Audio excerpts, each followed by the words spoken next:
So that wasn't terribly fun. But yeah, today in the ONOG Invitational, we have group play action.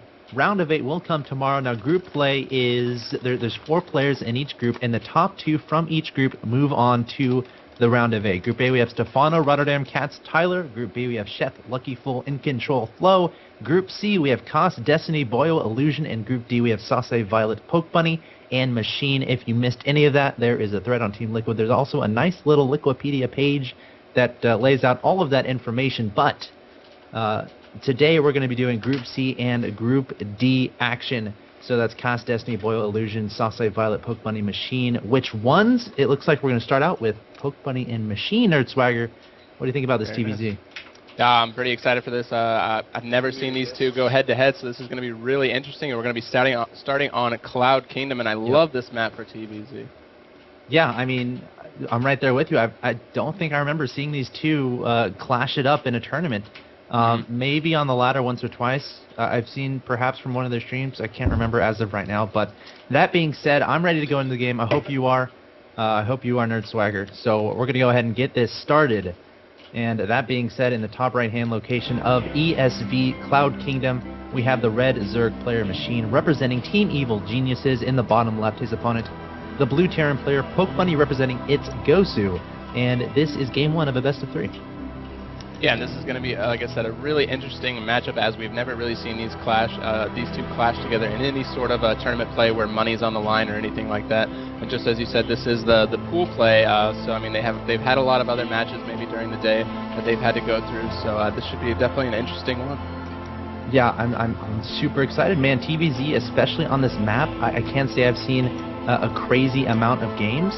But, you know, they always end up being great. This is one of those maps that people are like, okay, I want to play on this. This is pretty awesome. And, you know, a little bit of a fun fact, every player in pool play must start on this map. So that's something to consider. Maybe some of these players have specific strategies going into this tournament. They're like, okay, ESV Cloud Kingdom, I can practice for that. I'm ready for that. I'm going to go ahead and practice this game nonstop on this map. So, you know, they'll be ready for it. Yeah, I really think that's smart of the tournament organization as well to add this type of map to be the first map. Obviously, it's not a ladder map where you can practice that really easily against random opponents. This is the type of map where you need those practice partners, you need those teammates, you know, that you can get together with and go over every possible strategy or outcome that's going to happen in that matchup. Yeah, very well said. And I mean, both these players have those resources available to them. Of course, Pokebunny with his itsGosu teammates. Plenty of good players there, and also Machine.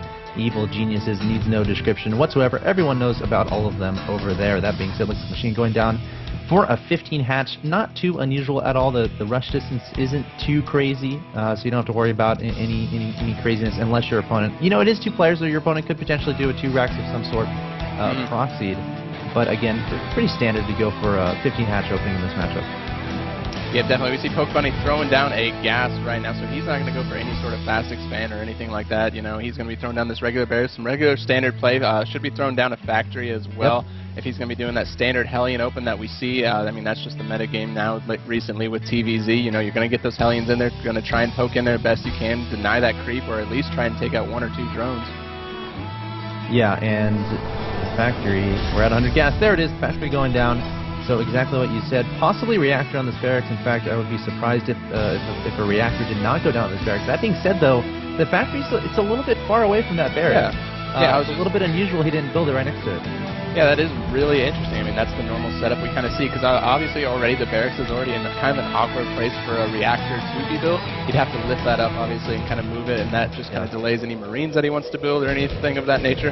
So this might just be a delayed Hellion reactor, or this just might be something completely different.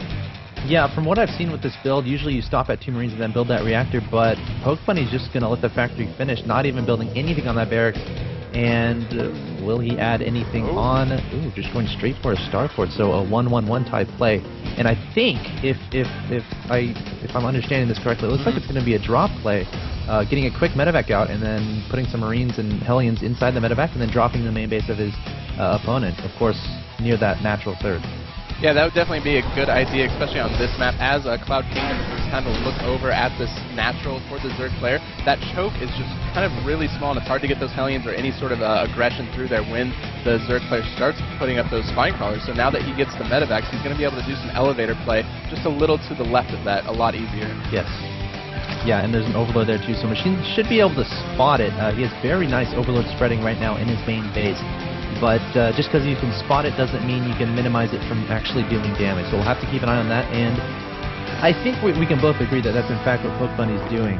Yeah. I mean, the factory's got the Hellions on the way. There are 2 on the map trying to take control of those watchtowers. One going to go down at that 1 watchtower. Meanwhile, Machine has 1 Spine Crawler at his natural expansion, not reacting in any way just yet. No Rotorn, just now adding on his first gases. So he hasn't even mined a single Vespene gas until, you know, it's going to be 7 minutes until he starts mining that. Yeah, I kind of like this play from Zerg lately as well. Not really opting to go for that fast speed in the ZVT matchup, as Hellions kind of control the map anyways, and it's hard for those unless you get a massive amount of links for the the links to surround the Hellions and gain that map control back. So just, you know, opting to wait for the speed and saving on the gas so we can continue to drone hard. Because obviously right now we see 42 drones, about 35 SCVs, you know, so it's just staying ahead as much as you can, and I like this macro hatch replacement. Yeah, Machine's gonna, Pokebunny, I should say, is gonna have a little bit of trouble getting through there, but little does Machine know he has a Medivac, and just now going into the main base is Pokebunny, dropping down 8 Marines, 4 Hellions waiting right now to be loaded up into that Medivac. How much damage will this be able to do? I'm a little bit scared for Machine at this point. 6 drones in production. Where are these units? Yeah, and all these Marines are coming back up here to try and deter that Medivac away. These Marines are doing such a great job at taking out these Queens right now, actually. There they go, they are melting. These Hellions really not getting into the action just a bit, but I don't think they are either. No, they're not. I mean, all 4 Queens just died for essentially nothing. The drones coming forward trying to battle against these Hellions is never a good idea when they're in a corner and they have a Marine support from the high ground, and Machine losing so much here. Pokebunny looking poised to take a 1-0 lead on this group, but I don't want to speak too soon, as Machine does still just have a little bit of supply advantage, actually. Here we go, these Hellions are lining them up, and a lot of drones are continuing to be burned right here. Actually, we have 25 workers already killed in this game. We're only into the 8-minute mark. Yeah, Machine down to 30 supply, Marines still alive, 2 Hellions being picked up and dropped off on the high ground. And what can Machine do from here? Only make Zerglings doesn't have any additional tech buildings on the field. And these aren't so good against this composition, and keep in mind behind this, the Banshee, building some barracks, connections done, building a second Banshee, so this is not looking good for Machine.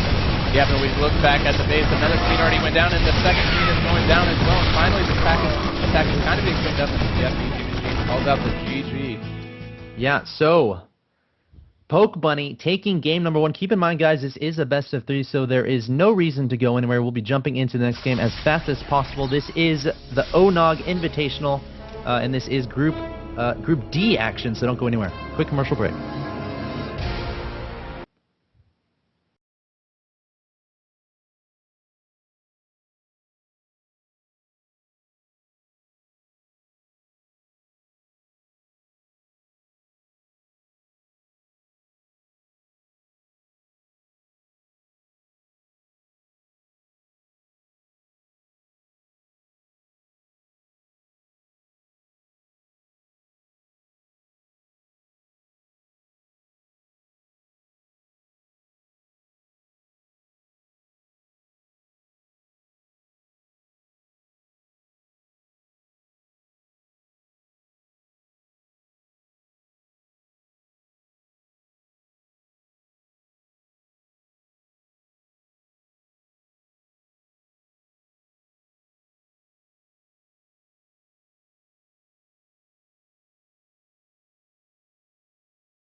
All right, guys, welcome back to the ONOG 3K Online Invitational. My name is Axel, or Axel Toss, joined by Nerd Swagger.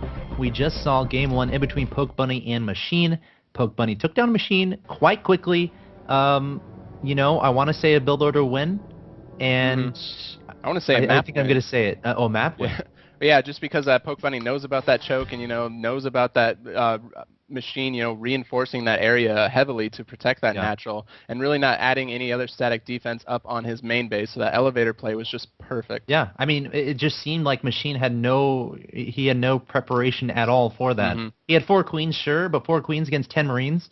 I mean, come on, let's be honest with ourselves. That's not going to do much at all. Yep. So, yeah, Pokebunny taking that quite comfortably, and we're ready to go into game number 2, so we're going to get that started right about now. And here we are on the map of, is this, oh, my mind is just blanking me. It's Daybreak, right? I want to say? Daybreak, yep. Okay, it is Daybreak. All right, in the top right-hand location, we have the Red Zerg player, EGMachine, down 1-0 to the blue Terran player, GosuPokebunny. And Pokebunny only needs to win 1 more, man. Yep, in this best of 3, he's got 1 more on the line, and that's going to be a swift win for him. So we're going to have to see if he's going to be able to do that. Yeah, and it's pretty important. Again, top 2 in the group move on to the round of 8. So it's not like there's a lower bracket or anything. You got to do well in these groups, or you're not going to do well in the tournament. Definitely. I just want to give, the shout out to One Nation of Gamers, of course, because, they're not really sponsored by anybody, any big computer companies or apparel companies or anything like that. They are sponsored solely out of Barcrafts. They're sponsored out of the New York City Barcraft, the DC, the Baltimore, and they're going to be picking up a lot more Barcrafts by March. They're hoping to, Chicago, San Francisco, Atlanta, Orlando. So they're just going to continue to grow. And guys, if you support them, and they will continue to grow, and we'll be able to continue to see more invitational out of these guys. Yeah, go to their Barcrafts, absolutely. You can also follow them at Twitter, ONOG_esports. Their website is www.onenationofgamers.com, and of course, facebook.com/onenationofgamers. Give them all your support, and so StarCraft 2 can continue awesome everywhere. Yeah, definitely. This is a pretty interesting move out of Pokebunny already. I mean, he's not really opting to wall off or anything like that with his barracks, at least. I mean, if he wants to throw maybe 3 supply depots down or anything like that, he'll be able to do that.